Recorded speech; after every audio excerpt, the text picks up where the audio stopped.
सबैलाई नमस्कार। म सौगात पोखरेल। भोलि अन्तर्राष्ट्रिय आमा दिवस।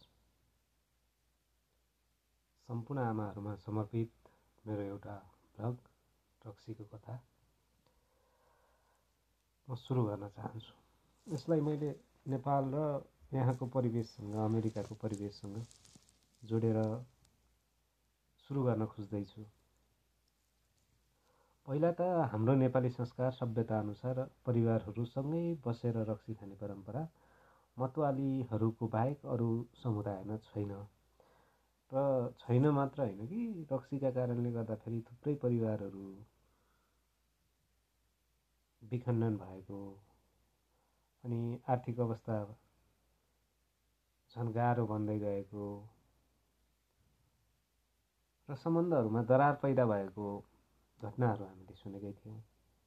त्यो चिजलाई नि परिवार सम्बन्धहरू भनेको सिसा जस्ता हुँदो रहेछन्।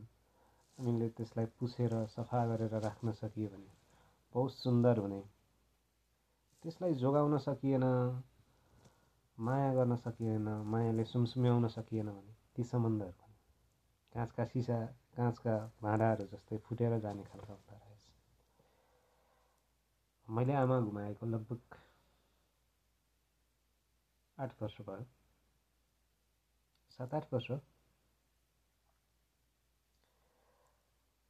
यो बिचमा थुप्रै आमाहरूको माया पाएको छु मैले। त्यसैले मलाई चाहिँ लाग्यो मसँग रक्सीका भन्नुपर्ने थुप्रै किस्साहरू पनि छन्। रक्सी भट्टीका कथाहरू त झन् कति छन् कति, होइन? अब साथीसँग रक्सी खाँदै गर्दाखेरि साथीका बुढीहरू लाठी लिएर आएको कथा, आफै बेहोसीमा घर पुगेको कथा, हिजो के गरे भनेर पत्तै नभएको कथा, रक्सी खाँदा खाँदै ल आज दोहोरी गइदिउँ न त, डिस्को गइदिउँ न त भनेर डिस्को दोहोरी छिरिसकेपछि साथीहरू हराएको कथा, धेरै कथाहरू छन्। धेरै चिजहरूका निर्णय रक्सीको तालमा लिएका निर्णयहरू पनि छन् मेरो जीवनमा, केही सफल केही असफल। तर त्योभन्दा अलिक फरक र पृथक यो श्रृङ्खलाको सुरुवात गर्दैछु। भोलि हाम्रो आमा औँसी भने जस्तो मदर्स डे। म लिक्विड सपमा काम गर्छु। आमाका लागि सबैभन्दा धेरै रक्सी खरिद गर्नका लागि छोराछोरीहरू लिक्विड लिनका लागि आइरहेका छन्। त्यो लिक्विड सप मेरो जानकारीमा भएअनुसार मैले जहाँ काम गर्छु त्यो लगभग 100 वर्षभन्दा पनि पुरानो लिक्विड सप हो। त्यहाँ अहिले हामीले काम गरिरहेकै ठाउँमा 30 वर्षदेखि 35 वर्षदेखि काम गरिरहेका दुईटा आमाहरू छन्। अनि त्यसको कथा चाहिँ कस्तो छ भने त्यो लिक्विड सप त्यो बेलाबाटैदेखि नै सञ्चालन हुँदै आएको थियो। करिबन 100 वर्ष जति भनौँ, त्यो बेलादेखि सुरु हुँदै आएको लिक्विड सप अहिले पनि सुरु भइरहेकै छ। अनि त्यहाँ चाहिँ रक्सी किन्दाखेरि बाआमासँगै बच्चाहरू पनि रक्सी लिन लिक्विड सपमा जाने, बाआमा रक्सी लिएर जान्थे अनि बच्चाहरूलाई चाहिँ उपहारमा लालिपप दिने चलन रहेछ। त्यो चलन आज 100 वर्ष पछाडि पनि त्यही नै छ।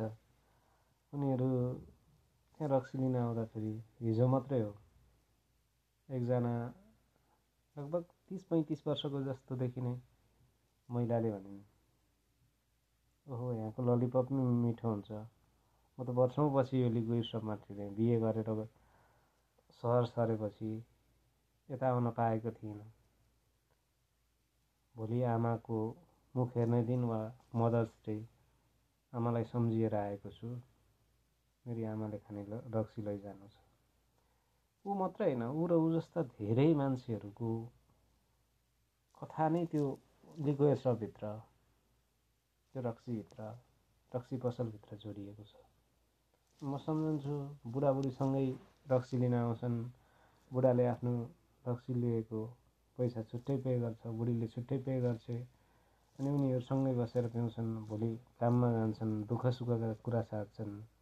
हामी अगेनामा बसेर जसरी आजभन्दा 10-20 वर्ष पहिले गाउँमा अगेनामा बसेर जसरी आगो ताप्थे पारिवारिक गफमा, उनीहरू गिलासमा थोरै मदिरा हालेर अलिअलि प्यार मिसाएर दिनभरिको थकान मेट्दै घर सल्लाह गर्छन्। त्यही मदिरा हो जसको कारण थुप्रैको घर परिवार तोडिएको छ। श्रमलाई, मदिरालाई, श्रमलाई, दुःखलाई अनि त्यसको कमाइलाई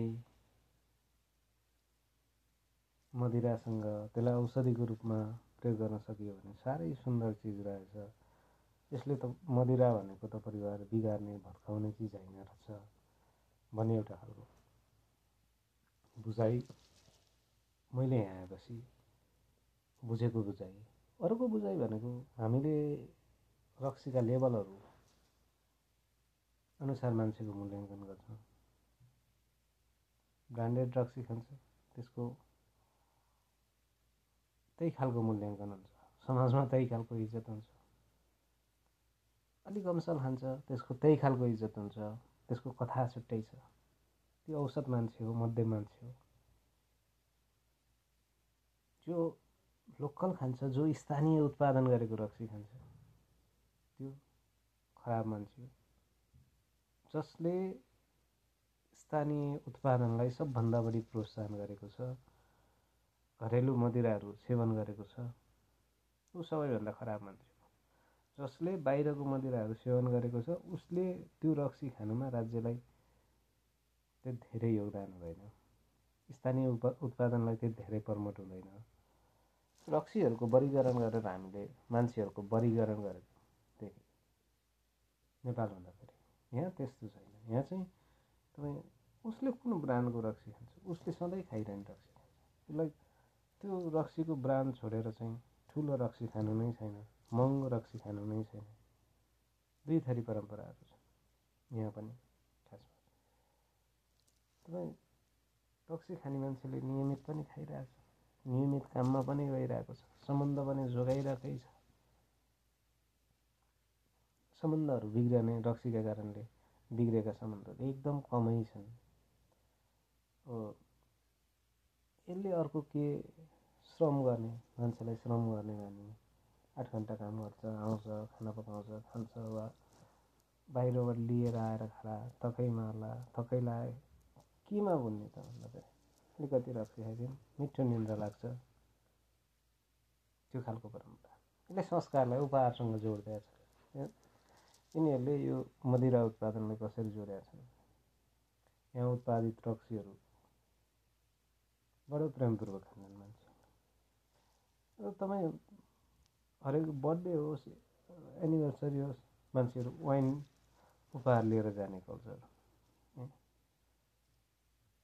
भनेको यो लुकाउनु पर्ने चिज। 21 वर्ष उमेर कटिसकेपछि चाहिँ यसलाई लुकाउनु पर्ने चिज होइन है भन्ने छ। एउटा आमाले एउटा बच्चाको लागि कस्तो इन्ट्रेस्टिङ कुरा, त्यो भएर आमाहरूप्रति छ। आमाले आफ्नो छोरो 21 वर्ष पुगेको उपलक्ष्यमा काठभरि रक्सी हालेर ल्याउँछ र त्यो 21 वर्ष पुगेको उपलक्ष्यमा सेलिब्रेसन गर्छ। आजबाट मेरो छोरा रक्सी खान योग्य भयो, मेरो छोरा चुरोट खान योग्य भयो। यसको मतलब के हो भने रक्सी आफ्नै पैसाले खान योग्य भयो, जिम्मेवार भयो, परिपक्व भयो। अब मसँग आश्रित हुन परेन मेरो छोरा 21 वर्षपछि, मेरो छोरी मसँग आश्रित हुनु परेन 21 वर्षपछि। त्यो कारणले गर्दा बाबाआमाले खुसी भएर उसको 21 वर्षको जन्मोत्सव भव्यताका साथ मनाउँछ, सँगै चियर्स गरेर छोरासँग छोरीसँग। पछि मदर्स डे आउँछ, जसले 21 वर्षमा रक्सी खुवाएर छोराछोरीको बर्थडे सेलिब्रेसन गरायो नि, त्यही आमालाई छोराछोरीले रक्सी उपहार लिएर जान्छ। आखिर रक्सीले सम्बन्ध जोड्ने मात्र तोड्ने मात्र होइन, जोड्दो पनि रहेछ। त्यो परम्परा गजबको छ। तपाईँहरूलाई त यो भन्दाखेरि ए हो र भन्ने टाइपको होला।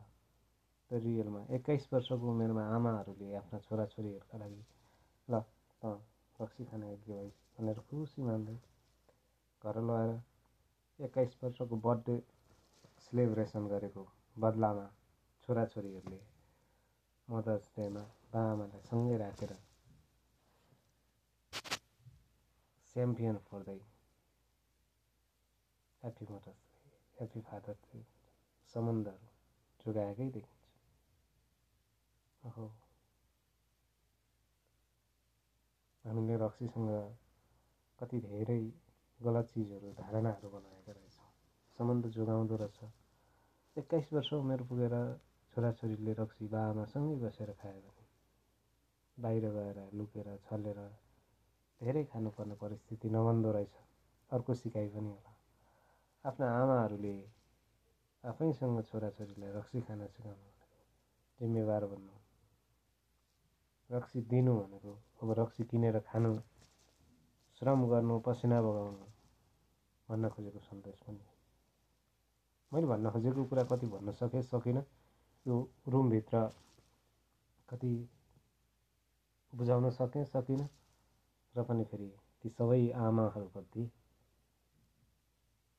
इन्टरनेसनल मदर्स डेको शुभकामना।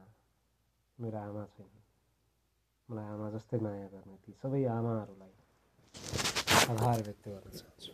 हस्, नमस्कार।